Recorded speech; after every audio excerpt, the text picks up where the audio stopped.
Hello, everybody, and happy Juneteenth and happy Father's Day. So today I'm going to be presenting a paper that is a combination of reflexive thinking and some of the research we've been doing on Dunkerhook concerning the excavations we've been doing there. The Dunkerhook Archaeology project has been my first experience attending a formal field school. I was immediately drawn in by the corrective approach described in the project's field manual, its emphasis on African American history, and the project coordinator's undeniable dedication to combating curated histories and the erasure of African American heritage sites in Bergen County, New Jersey. Therefore, the notion of using archaeological data to counter problematic historical narratives became something that sat in the forefront of my mind. Existing historical records refute past assertions that Dunkerhook was a slave community. They do, however, support the existence of households on Dunkerhook Road that were occupied by previously enslaved and/or free African American tenants. These families eventually formed a community of their own. Excavation units 9 and 8 at Dunkerhook Archaeological Survey's island lot were compacted with a substantial number of artifacts. The excavation yielded beautifully ornate, decorated ceramics, different sets, vessel types, and motifs, toys, nursing bottles, remnants of wine, whiskey, pipe bowl fragments, and stems, along with other mid to late 19th century material culture. And after some time, I began to wonder about the socio-economic status of this community based on the findings at the 263 dwelling. Were they living somewhat beyond their means? Did the diverse categories of what was being found imply a greater frequency of leisurely activity or suggest elevated levels of prosperity? The sheer number and aesthetic qualities of some of the discarded items, coupled with written records that describe lively camp meetings, bush meetings, and necktie parties at the AME Zion Church, appear to convey quantifiable resilience. So could consumption patterns and the collective celebration attest to a distinctive cultural identity and function as a form of resistance to the ruling class as well? In my excitement, I continually reassess these questions. The prospect of discovering contextual evidence to improve the understanding of the Dunkerhook community fascinated me and intensified my curiosity. But on occasion, excitement overrides the development of unbiased inferences. In my case, the lingering potential to correct Dunkerhook's 19th century legacy and embolden its rightful association with a thriving Black community began erring on an idealized narrative of defiant persistence. My initial objective was to develop a paper highlighting the Dionysian quality of Black resistance and the traditions that carried on after emancipation. I still plan to complete this analysis. However, I unexpectedly switched gears. I realized I needed to correct myself after conducting more research on some of the ceramics we've been finding at Dunkerhook's Island Lot site, particularly the Rockingham teapot fragments discovered in Excavation Unit 9. The features of the Rockingham sherds were markedly distinctive among other wares recovered from the site, appearing unique in both color and design, which attributed a sense of opulence to the assemblage. Likewise, the ornamental attractiveness of subsequent ceramic deposits from Excavation Unit 8 seemed to indicate potential levels of affluence as well. As a result, I was immediately impressed by what I saw, but in truth, I had no idea what I was looking at. So it became clear to me that my inferences were being formulated based on my contemporary insight and further swayed by the anachronistic quality of the artifacts themselves. And since our perception of the world tends to reflect the sociocultural context in which we live, most of us are accustomed to the accessibility and modern conveniences afforded to us by existing technologies. Maybe this ease of access results in a frame of reference that steers us towards dignifying the past. And then attaching this distinction, we inadvertently ascribe our personal inferences. This, coupled with the excitement of developing research, might explain why I began generating my own narrative concerning Dunkerhook's past. I'm not ashamed to admit that I was mistakenly inclined toward my subjectivity because it equipped me with an invaluable awareness. It was a brief but critical lesson concerning the importance of remaining objective. Therefore, this paper will address artifacts recovered from the Island Lot site at 263 Dunkerhook Road in an empirical manner and examine their potential link to socioeconomic status, acculturation, and ethnic identity. Excavation units 9 and 8 will serve as a concentration, referred to as EU9 and EU8 henceforth. Emphasis will be placed on tea ware and ceramic assemblages in an attempt to shed light on the African American community at Dunkerhook. But before addressing the material focus of this paper, I would like to provide a brief background of the island lot cottage at Dunkerhook Road. According to archaeological records, much of late 18th and 19th century northern New Jersey consisted of rural farmsteads with modest villages dispersed throughout the region. A county road survey from 1767 corroborates this model and marks one of the first documented references to Dunkerhook. The initial survey associated ownership with the Zabriskie family, who were European-descended proprietary farmers reliant on slave labor.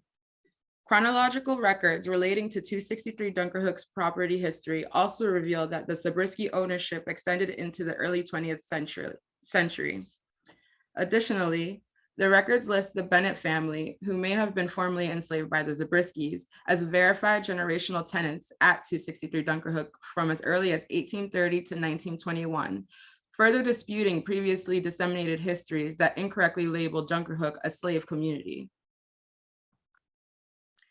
Analysis of federal census records and archives and historical maps, continued to dismantle the slave community narrative by distinguishing at least 6 African descendant households in the Dunkerhook area by 1860, with an estimated population of 45 documented individuals at its peak.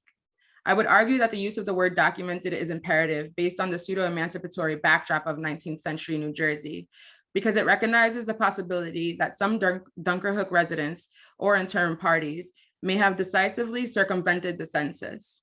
Here, we can begin to appreciate how empirical archaeology can potentially assert its own remedial function with cartographic, textual, and architectural evidence that reaffirm blanketed traces of a free, autonomous Black settlement at Dunkerhook. Despite evident ventures towards self-sufficiency, Dunkerhook's socioeconomic climate remains largely enigmatic due to the scarcity of historical records describing the community's relationship with capitalism and consumerism. Fortunately, 19th century periodicals like the Bergen County Democrat reveal some indication that residents at Dunkerhook maintained a certain degree of occupational income. They were also reported to live in a thriving community. Additionally, excerpts taken from related newspapers reference John Stewart, a former servant linked to Dunkerhook, as being associated with the elite of colored people. Though simple, it's a double-edged remark. One side expresses a message of attainable prosperity for Black people. The other is laced with disparate language, exposing the otherness imposed upon them as a marginalized group. Notwithstanding, well-regarded community figures like Catherine and Benjamin Bennett were also acknowledged outside of the Dunkerhook enclave.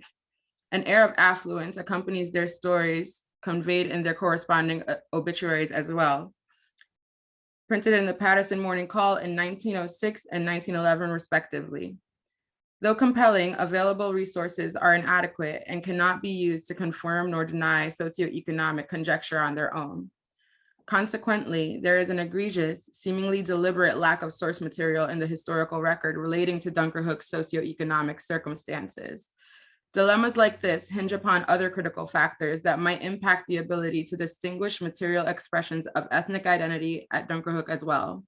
However, archaeologists contend that the recovery of everyday items typically found at historic sites can offer more information about site occupants, household structures, and practices in the absence of textual sources. Thus, the enormous measure of material culture recovered from the primary excavation units at the island lot produce a higher capacity to generate data-driven interpretations concerned with identifying potential consumption patterns and prospective economic scaling at 263 Dunkerhook Road. So far, we have processed and cataloged approximately 165 Rockingham sherds, with the majority, 147, occurring in context 241. It's worth noting that an aqua-colored jar embossed with the patent November 30th, 1858 appeared in the same context. This provides a terminus postquem that supports the mid to late 19th century deposition.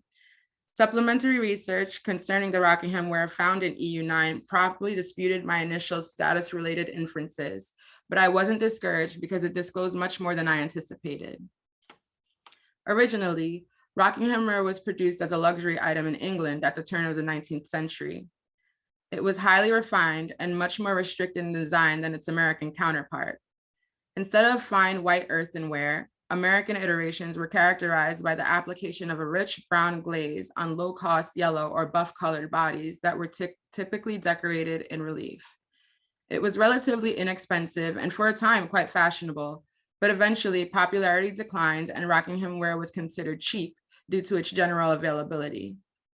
According to Dr. Jane Perkin Claney's Rockingham in American Culture, ownership of Rockingham did not immediately signify poverty.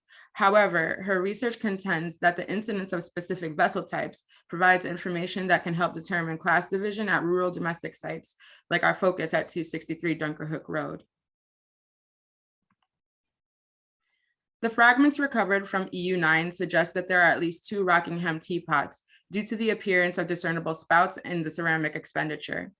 Several larger fragments exemplify press-molded relief depicting beautiful filigree. One of the most outstanding features of this find is a few fragments that, when mended together, reveal duplicate profiles of a bearded man, a model that seems to reference classical motifs. He is centered in an intricately banded medallion that is surrounded by additional ornamentation.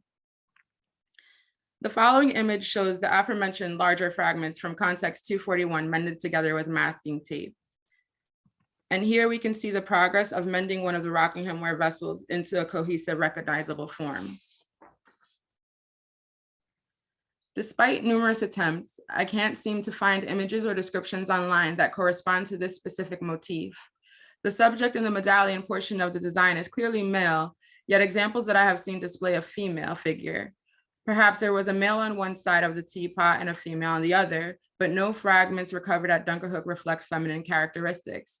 Furthermore, a medallion resembling our find appears on a presentation picture, but exhibits clear differences in its encompassing design. The first and the last images on the slide can be compared for reference. Nevertheless, the elegance of the Rockingham fragments from EU9 turned out to be quite deceptive. Dr. Claney's discourse on Rockingham teapots almost exclusively associates their distribution on residential sites with the lower class from the beginning. Overall, her comparative analysis of Rockingham ware used across all forms illustrates a massive downward trend occurring in the later part of the 19th century. Perhaps white, middle, and high class consumption patterns shifted, with the advent of new ceramic styles, causing the social value of Rockingham ware to greatly diminish. Therefore, the concept of consumer choice and potential limitations for marginalized groups must be addressed. In the face of urbanization and shifting economic trends, what would an emergent, marginalized settlement like Dunkerhook prioritize? We know that the residents at Dunkerhook were able to expand their community rather quickly based on material and written records. Therefore, it is my contention that a community striving for autonomy would exercise moderation to accumulate enough capital to sustain its people and maintain development. Thus, the occurrence of low quality wares in EU9 appear logical, since it is older than EU8 and potentially representative of Dunkerhook's formative years. A statement supported by the frequency at which the combination of race and poverty has been linked to the use of worn, outdated ceramics. However, it also inadvertently reflects limited accessibility and the existing attitudes towards African Americans during the 19th century, perhaps even a subliminal form of status regulation.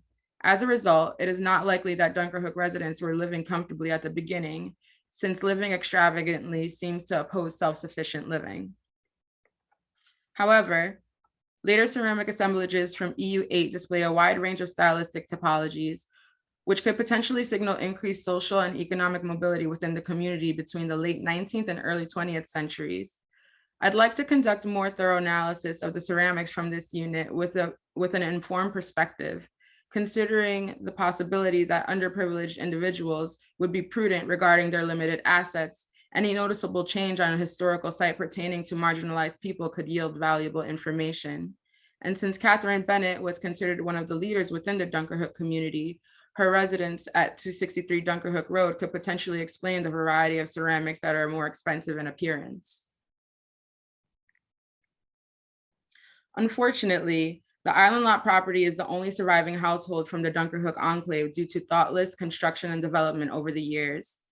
So opportunities for close comparative analysis with another community household were lost in 2011 when a neighboring property, 273 Dunkerhook Road, seen here, was raised for development despite efforts to preserve the historic home. To conclude, archaeology becomes a huge window into the human histories that are underrepresented or marginalized. In terms of Dunkerhook, this was a community whose valuable history was falsified in the past due to a lack of thorough investigation and subjected to the threat of erasure as a result. Therefore, an attempt to determine the community's socioeconomic standing based on an incomplete analysis would be irresponsible on my part. What I will disclose, however, is my plan to explore the possibility of Dunkerhook as a society that was able to recognize its potential, defy adversity, and purposely forge a space of their own, ultimately becoming an important fixture in Bergen County under the guidance of Catherine Bennett. I would like to extend a special thanks to the directors of the Dunkerhook Archaeological Field School, Christopher Matthews, Eric Johnson, Megan Hicks, and Emma Gilhini, and my 2021 Field School family, and the Turtle Clan of the Rampo Nation as well.